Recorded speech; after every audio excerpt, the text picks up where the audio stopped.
the weight of 10,000 years. They called me the Keeper.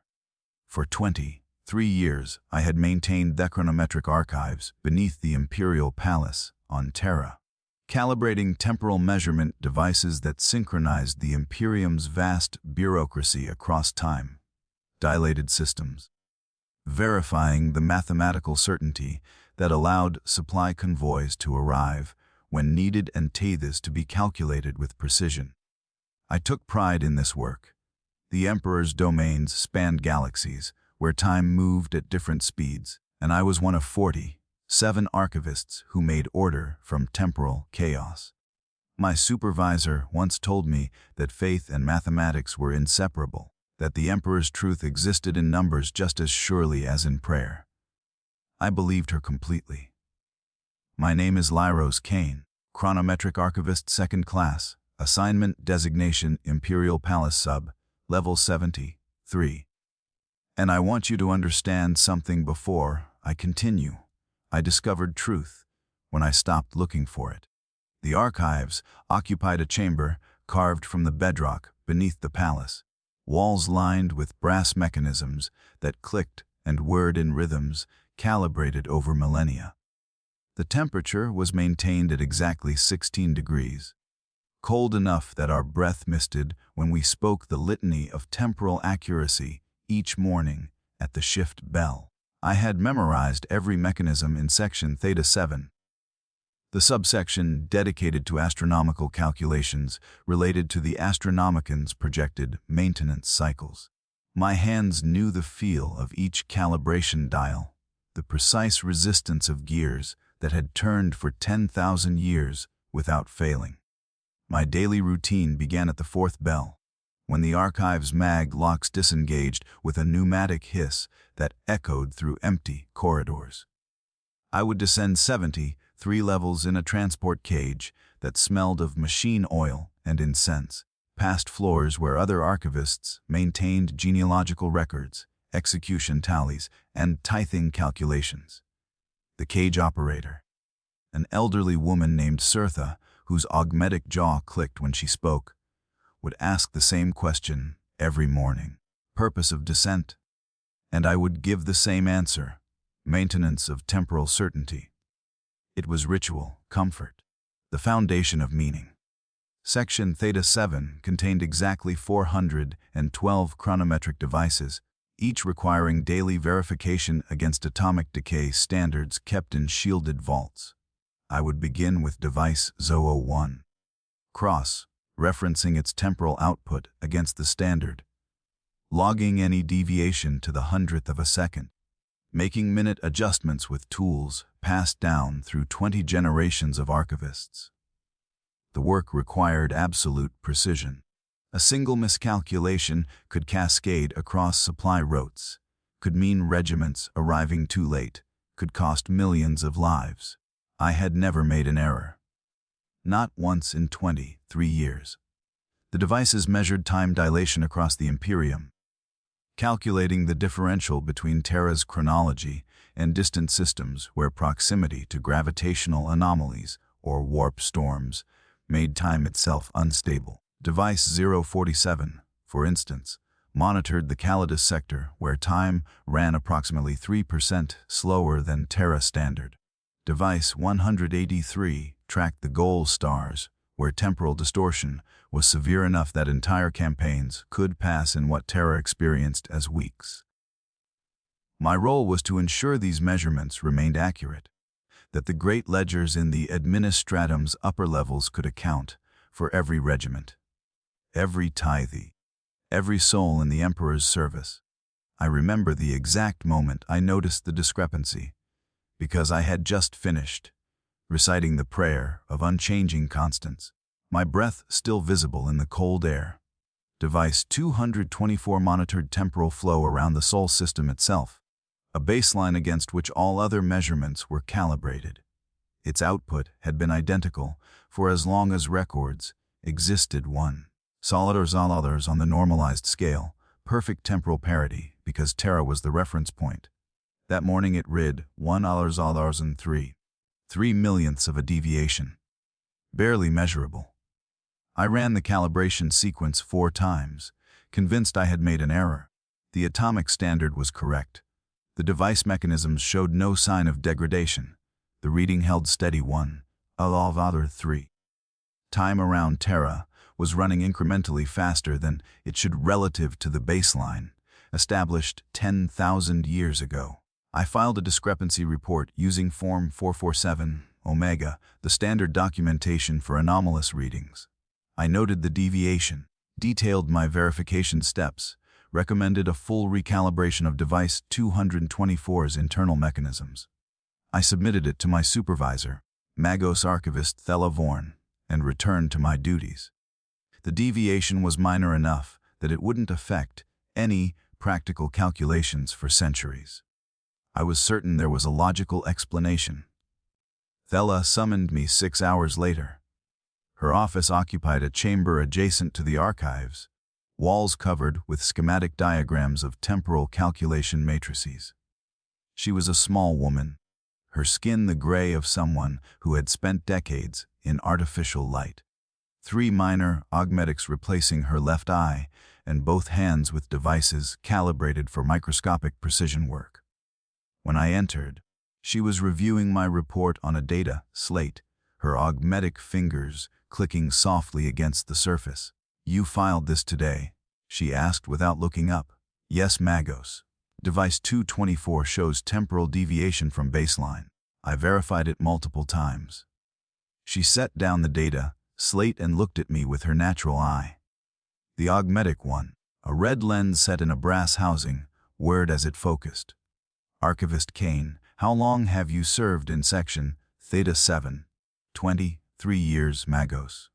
In that time, how many discrepancy reports have you filed?" I calculated quickly.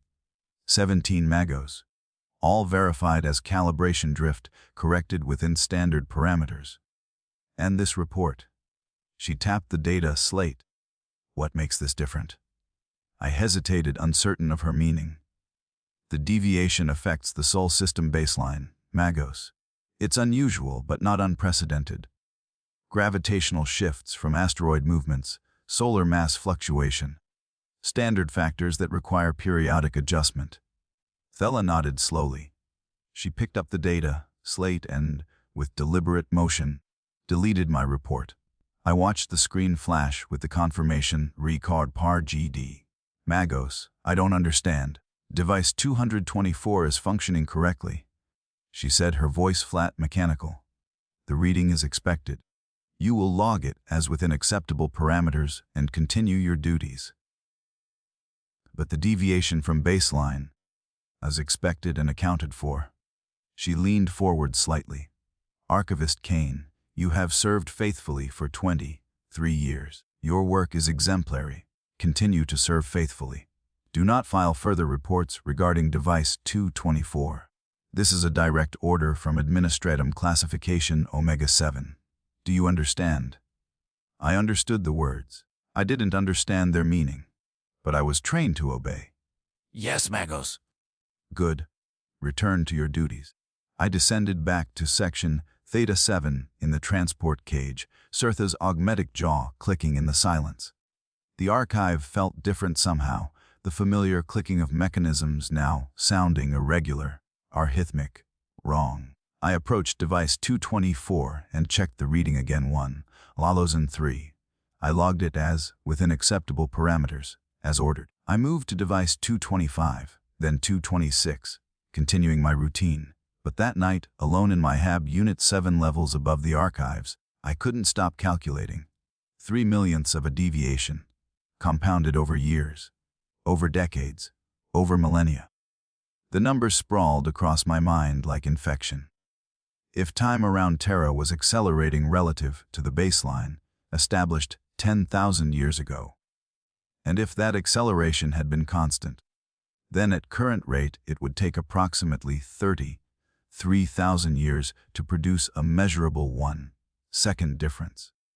Meaningless on human timescales, but the baseline wasn't established yesterday.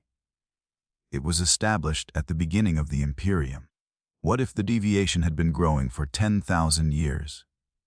I performed the calculation 17 times before I slept, arriving at the same answer each time. If the current rate represented 10,000 years of accumulated drift, then Terra's time flow had accelerated by approximately 3.8 seconds relative to the original baseline. Still meaningless for practical purposes, but it meant something had changed. Some gravitational factor, some massive presence that affected the curvature of space-time itself around Terra, had been growing in intensity for 10 millennia. Sleep came poorly that night. I dreamed of gears slipping, of mechanisms falling out of synchronization, of the great chronometric web that held the Imperium together unraveling 1 second at a time. The following morning I arrived at the archives early, before the 4th bell. The transport cage descended through darkness. Cirtha absent at this hour, the mechanisms operating on automatic authority granted by my archivist credentials. I went directly to the record vault, a chamber where historical calibration data was stored on parchment rather than data slates, the old ways preserved as redundancy against data corruption. I found the ledger for device 224 easily. It was bound in leather gone brittle with age, pages covered in cramped handwriting from archivists long dead. I traced the readings backward through time. 1 year ago, 1003. 5 years ago, 1003. 20 years ago, 1002. 50 years ago, 1001. The progression was there, faint but unmistakable. A steady increase in temporal dilation that had been occurring for as long as records existed. I went deeper into the records, pulling ledgers that required 2 hands to lift, pages so old the ink had faded to brown. 100 years ago, 0999998. 500 years ago, 09987. 1,000 years ago, 09956. The pattern was undeniable. Time around Terra was accelerating, had been accelerating for the entire history of the Imperium, and the rate of acceleration was itself increasing. My hands shook as I performed the calculation. If I extrapolated the progression to its origin, accounting for the exponential nature of the acceleration, it suggested that 10,000 years ago, something had occurred on Terra that began warping space-time with increasing intensity. Something massive. Something that grew stronger year by year, century by century, millennium by millennium. I was still in the record vault, surrounded by ledgers, when the archive bells rang for the shift change. I had been calculating for hours, filling pages with mathematics, and the answer kept coming back the same. The temporal distortion around Terra matched theoretical models for only one type of phenomenon, a gravitational singularity of immense power, one that was consuming increasing amounts of energy and warping the fabric of reality around itself. The Golden Throne. The thought arrived fully formed, undeniable. The throne that sustained the Emperor's psychic presence, that powered the Astronomicon, that held back the webway breach beneath the palace. Every theoretical treatise on the throne's function mentioned the tremendous energies involved, power sufficient to sustain a psychic beacon visible across the galaxy, power sufficient to hold closed a rift into the warp itself, power sufficient to warp space-time. And if the distortion was increasing, that meant the throne was consuming more power year by year, growing hungrier, requiring more energy just to maintain the same functions. I returned the ledgers to their shelves with trembling hands. I ascended to section Theta 7 and began my daily routine, checking devices in sequence, logging readings, maintaining the illusion that nothing had changed. But everything had changed. I had seen the pattern. I understood what it meant. 3 days later, I requested access to the Astronomicon Projection Archives, a subsection maintained 2 levels above my station. My credentials as a chronometric archivist granted me research privileges, the bureaucracy assuming that anyone with clearance for temporal data could be trusted with other technical information. The request was approved without question. The Astronomican archives occupied a vaulted chamber where servitors endlessly transcribed psychic projection, strength data into ledgers, organized by stellar sector. The work was overseen by a single archivist, an ancient man named Corvin, whose augmetic spine kept him upright against the weight of his years. He barely acknowledged my presence, gesturing toward the stacks with one withered hand before returning to his own work. I found what I was looking for in the third ledger. I examined Astronomican output efficiency by Terran year, subdivided by sector coverage. The data showed something I had suspected, but hoped was wrong. The Astronomican psychic output, measured in standardized beacon intensity units, had been increasing steadily for 10,000 years. Not because it needed to shine brighter, but because it required more power to achieve the same effective range. The pattern matched the temporal distortion exactly. As the throne consumed more energy, it needed still more energy to perform the same function. A feedback loop, an acceleration curve that had no theoretical ceiling. I cross-referenced the data with another ledger, psyker consumption rates by millennium. The numbers were staggering. In the 32nd millennium, approximately 300 psykers per day had been fed to the throne to sustain the emperor and maintain the Astronomican. By the 38th millennium, 600 per day. Current consumption rate 1,000 psykers per day, every day. An endless stream of souls burned to ash to keep the light burning. The rate was increasing. 300 years ago the rate had been 800 per day. 200 years ago, 900. The progression was clear. Within 2 centuries, the throne would require 1,500 psykers per day. Within 5 centuries, 3,000. The curve was exponential. I sat in the Astronomican archives, surrounded by ledgers, doing calculations that made my hands shake. The black ships brought approximately 400,000 psykers to Terra each year, harvested from 1 million worlds. At current consumption rates, that supply was sufficient for approximately 1,095 years. But consumption was accelerating. Accounting for the exponential increase, the supply would last perhaps 600 years, maybe less. And then what? I found my answer in a ledger I almost missed, a slim volume bound in black leather and marked with the inquisitorial seal. It should have been restricted, but someone had misfiled it among the technical documents. The title, written in gold leaf that had flaked with age, Contingency Protocols for Astronomican Failure. The document was authored by Inquisitor Lord Vorkenstall, dated M39, 847, nearly 6,000 years old.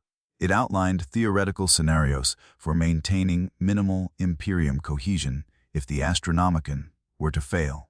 The scenarios were ranked by feasibility.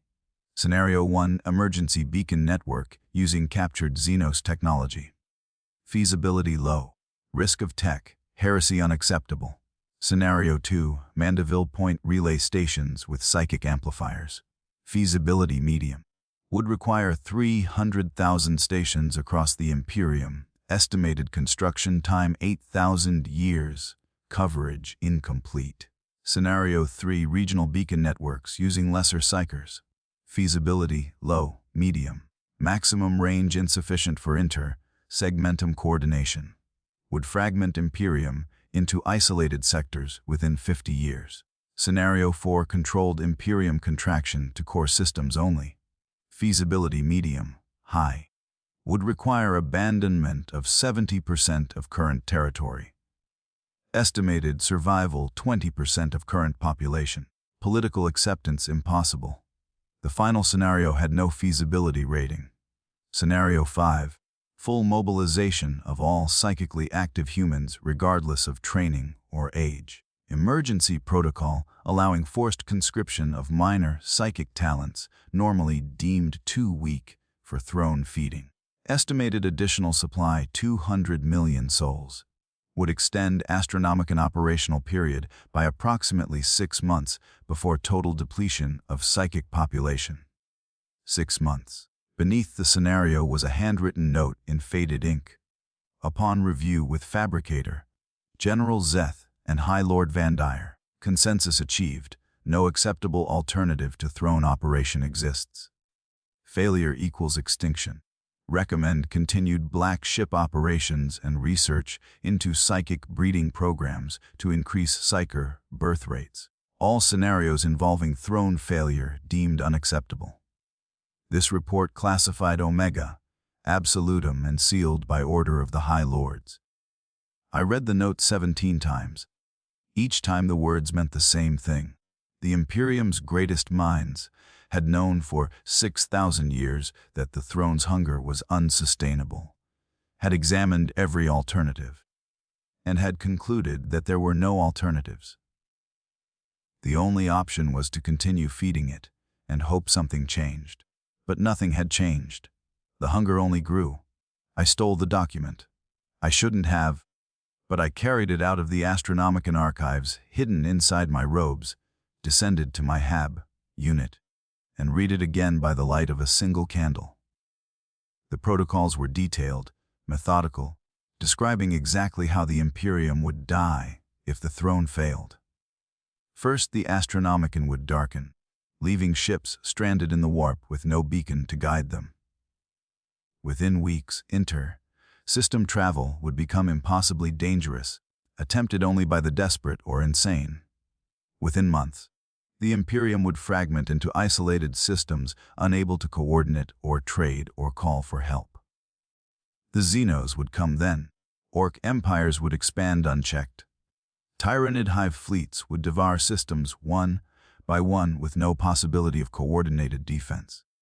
Chaos fleets would emerge from the Eye of Terror and find no organized resistance. The Necrons would wake fully, calculating that the moment of humanity's weakness had arrived.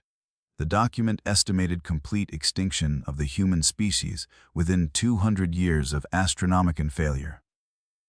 200 years. 8 generations. The time between my birth and my great-great-great-great-great-great-grandchildren's death. I sat in my hab unit holding the stolen document and realized with absolute certainty that I was going to die for what I now knew. But more than that, I realized the Imperium's leadership had known this truth for millennia and had made a conscious decision to continue regardless. Not because they were evil, but because every alternative was worse. How many others knew? How many archivists and magos and administratum lords had discovered this truth and carried it silently, maintaining their duties while understanding the mathematics of doom? I thought of Magos. Thela Vorn deleting my report, her augmetic fingers clicking against the data slate, her voice flat and mechanical as she told me to continue my duties. She knew. She had known for however long she had served, and she had made the choice to continue maintaining the archives, to continue the work, to continue the lie, because the truth was too terrible to acknowledge. I didn't sleep that night. I performed calculations instead, refining my estimates, hoping to find an error that would invalidate my conclusions. There was no error. The mathematics were absolute. The throne was failing slowly, over millennia rather than years, but the trajectory was clear. At current rates of increasing consumption, even accounting for aggressive psychic breeding programs and expanded black ship operations, the supply of psykers would be exhausted sometime in the late 43rd millennium. 1,000 years, perhaps 1,200 if they were fortunate. 40 generations, and then darkness, and then extinction. I returned to my duties the following morning, descending 70, 3 levels in the transport cage, Sirtha's augmetic jaw clicking in familiar rhythm. I checked device 224 and logged its reading 1,003 within acceptable parameters. I continued my routine, verifying chronometric accuracy, maintaining temporal certainty, performing my function in the vast machinery of Imperium bureaucracy. But I couldn't stop calculating. Between measurements, I would run the numbers again, searching for some factor I had missed, some variable that would change the outcome. I found none. The mathematics were merciless in their clarity. I began noticing things I had overlooked before, small inconsistencies in the archives, references that didn't quite align. Device 089 monitored temporal dilation in the obscurus segmentum, and its historical data showed periodic fluctuations that corresponded with recorded astronomican brownouts. Moments when the psychic beacon dimmed slightly before returning to full strength. The fluctuations were becoming more frequent. What had been a once-per-century occurrence was now happening 3 or 4 times per century. Device 112 tracked the ultima segmentum, and its data showed similar patterns. The entire chronometric network revealed the same story. The astronomican was becoming unstable, requiring more power to maintain consistency, consuming more psykers to produce the same output. I found a maintenance log from 800 years prior, a handwritten notation by an archivist whose name had faded to illegibility. The note was brief. Query submitted to Adeptus Astronomica regarding increased beacon fluctuations. Response received. Operational variance within expected parameters. Query logged as resolved. The same language Thela had used with me. Expected parameters. Resolved. Continue your duties. How many archivists had filed similar queries? How many had received similar responses? How many had understood and then chosen silence? I lasted 11 days before I broke protocol. The Hall of Records occupied level 21, 42 levels above my station. It contained historical documents deemed too important to risk in lower archives, founding charters, treaty records, High Lord edicts spanning 10 millennia. Access required authorization beyond my clearance, but I had learned from examining the chronometric ledgers that bureaucratic systems have gaps, moments when oversight fails. The gap occurred during shift changes, a 17-minute window when the Hall's servitor guardian cycled through authentication updates and the human overseer took his mandated rest period.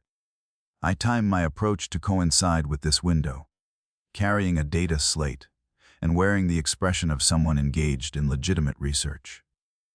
The servitors, their wetware brains cycling through update protocols, didn't register my presence. I entered unopposed. The hall was vast, rows of shelving extending into darkness beyond the range of lumen strips. I navigated by memory of archive layouts, knowing that founding era documents would be stored in the deepest sections, where temperature and humidity were most carefully controlled. I found the section I needed in the 12th row records of the Emperor's interment, dated M31-014. The documents were fragmentary, many sealed or redacted, but the core facts were recorded with bureaucratic precision. Following the Horus heresy and the Emperor's near death at the hands of his most beloved son, his body had been interred upon the Golden Throne, an archaeotech device of immense power designed to sustain his psychic presence.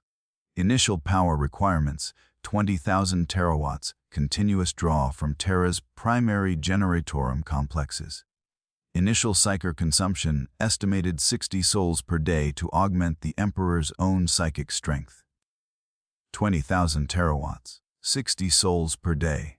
Current power draw, according to technical specifications I had accessed in the Astronomican archives. 800,000 terawatts. Current psyker consumption, 1,000 souls per day. 10,000 years of increasing hunger. The throne wasn't maintaining the Emperor.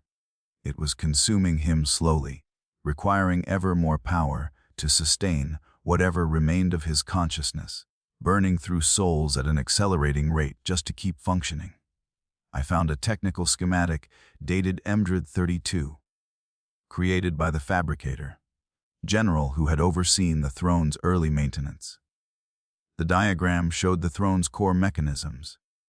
Arcane technology beyond my understanding, but the annotations were clear enough. The device operated through a form of psychic amplification, channeling the Emperor's will and magnifying it to galactic range. But the amplification process was inherently inefficient, losing energy to dimensional bleed. Through into the warp. The notes estimated efficiency at 97%. 3% loss.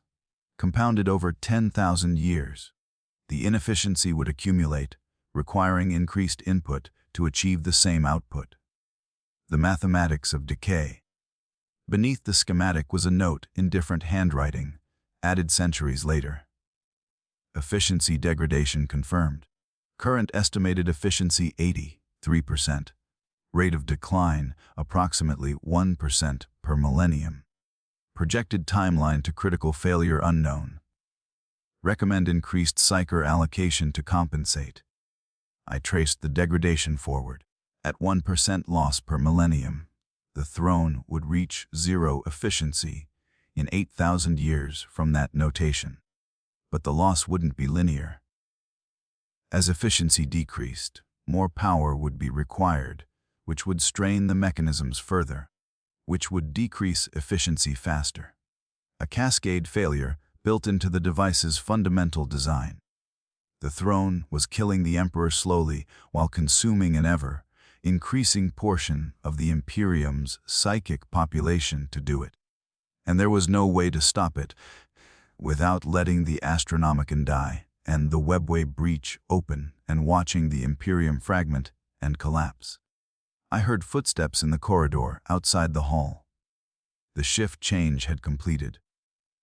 I returned the documents to their shelves with shaking hands and departed through a service entrance, merging into the flow of menial workers who maintained the palace's lower levels. No one questioned an archivist walking with purpose through administrative corridors.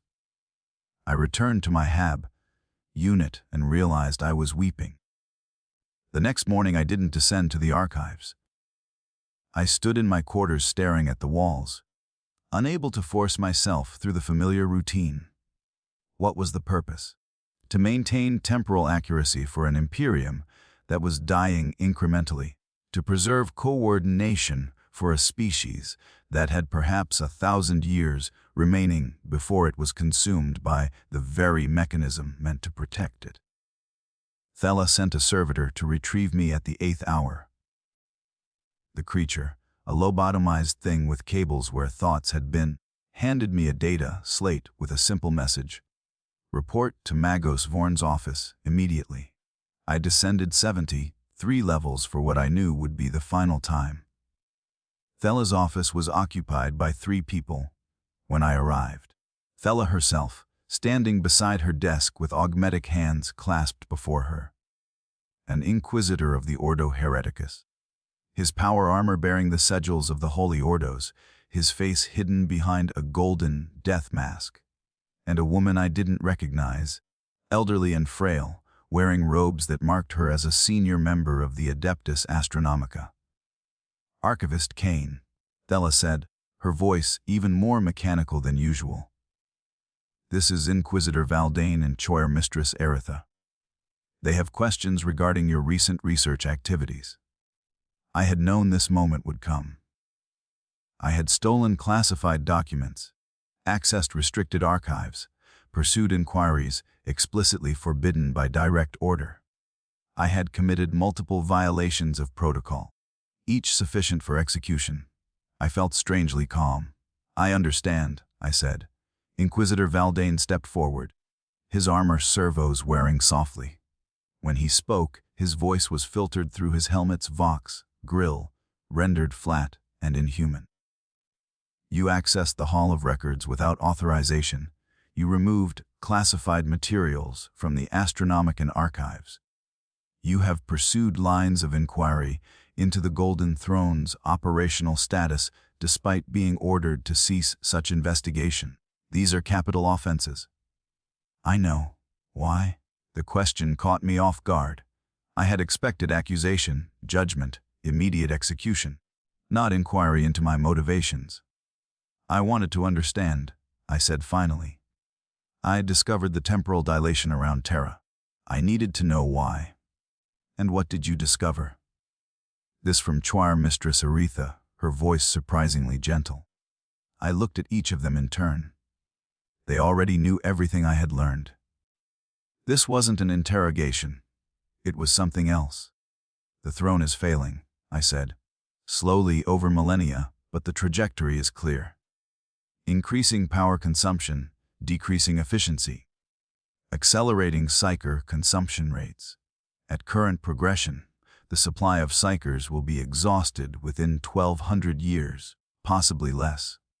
When that happens, the Astronomicon fails, the webway breach opens, and the Imperium fragments and dies. You've known this for thousands of years. Aretha nodded slowly. We have. Then why continue? Why not tell people the truth? Why not search for alternatives, try to find another way? Inquisitor Valdane removed his helmet, revealing a face I had not expected. He was young, perhaps 40, with eyes that looked far older. Those eyes held an exhaustion so profound it seemed to radiate from him like heat. We have searched, he said quietly. For 10,000 years, the brightest minds in the Imperium have searched for alternatives. We have examined Xeno's technology, delved into archaeotech, pursued theoretical sciences at the edge of heresy. We have found nothing. The throne is unique, irreplaceable. Built with knowledge that was old when Terra was young. We cannot replicate it. We cannot repair it. We can only maintain it for as long as possible. Choir Mistress Aretha moved to a chair and sat heavily, her aged body barely supporting itself. I have served the Astronomicon for 147 years, she said. I was a psyker once, before my talent was redirected to administrative functions. I have fed 10,000 of my brothers and sisters to the throne. I have watched them walk into the chamber, knowing they would be consumed, burned to nothing so that the light could continue. And every day I ask myself if this is right. And I heard myself asking, I don't know. Her eyes met mine, and I saw in them the same exhaustion that filled Valdane's gaze. I have never known, but the alternative to continuing is accepting extinction. Not just our deaths, but the end of the human species. Every man, woman, and child in the Imperium dying screaming as Xenos and chaos tear them apart. That is the choice. Continue feeding the throne and buy another 1,000 years, or stop and die within a generation. Those aren't the only options, I said, but even as the words left my mouth, I knew they were false. Valdane shook his head.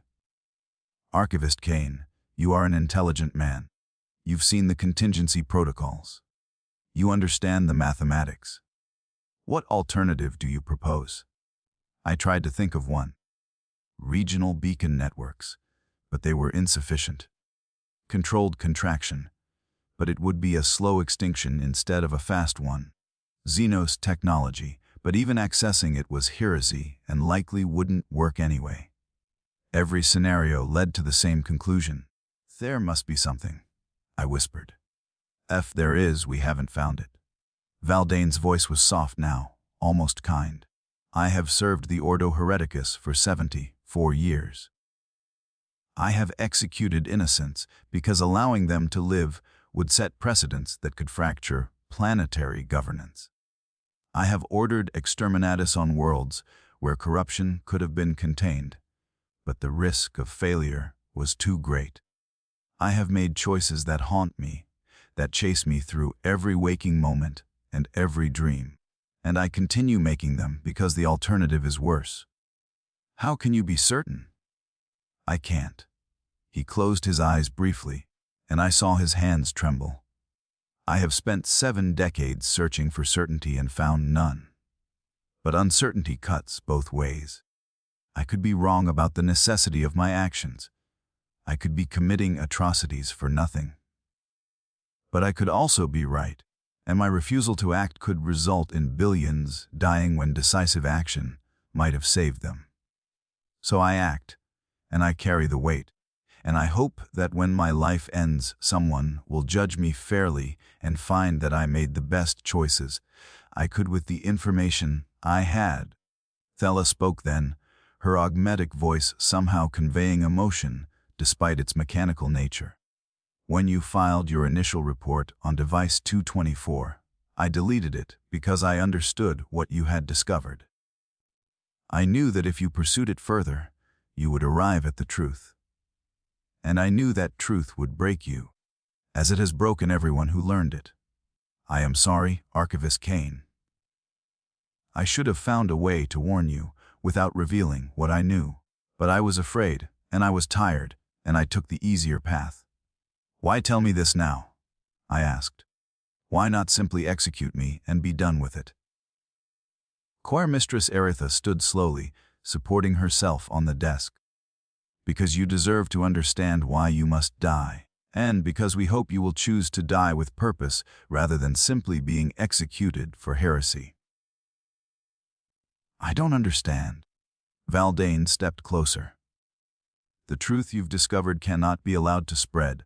If the Imperium's population learned that their species has perhaps 1,000 years remaining, it would shatter faith. Worlds would rebel, thinking they might as well die free than live enslaved to a dying empire. The compact that holds the Imperium together, the belief in eternal service to eternal humanity, would dissolve. Chaos would spread faster than we could contain it. The end would come not in 1,000 years, but in decades. So you're going to kill me to preserve the lie. We are offering you a choice. Eritha placed a data slate on the desk. You can die here, now, executed for heresy. Your death will be recorded, but your research will be purged. Your name will be forgotten. Or you can volunteer for the Golden Throne. I stared at her, not comprehending.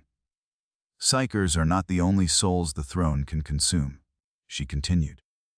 Baseline humans can also be fed to it, though they provide far less psychic energy. 1,000 baseline humans equal approximately 1 psyker in terms of throne sustenance. It is inefficient, and so we do not employ this method regularly. But we maintain the capability for special circumstances. You want me to let you feed me to the throne. We want to offer you the opportunity to serve, Valdane said. Your death can be meaningless, or it can buy the Imperium approximately 17 hours of additional operation. Not much, but enough that your sacrifice has purpose. You will die either way, Archivist Kaine. The question is whether your death means something. I looked at the three of them, these servants of a dying empire, and saw in their faces the same terrible understanding I now carried. They knew the truth. They had known it for years, decades, centuries. And they continued serving anyway, making impossible choices, carrying impossible weight, because the alternative was to simply stop and watch everything burn. If I volunteer, I said slowly, will you answer one question honestly? Eritha nodded. Do you believe the Emperor is still conscious in there? Or are we feeding souls to a corpse and a machine? She was silent for a long moment. When she spoke, her voice was barely a whisper. I don't know. I pray every day that he is still aware, that he understands our sacrifices, that there is purpose in this suffering. But I don't know. No one knows. We maintain the throne because stopping would mean extinction, and we hope that somewhere in that golden cage, something of him remains. I thought of my 23 years in the archives, calibrating chronometric devices, maintaining temporal certainty. I thought of the billions of souls across the Imperium who lived and died never knowing they were part of a species on a countdown to extinction. I thought of the psykers fed to the throne daily, 1,000 souls, burned to ash to buy another day of light.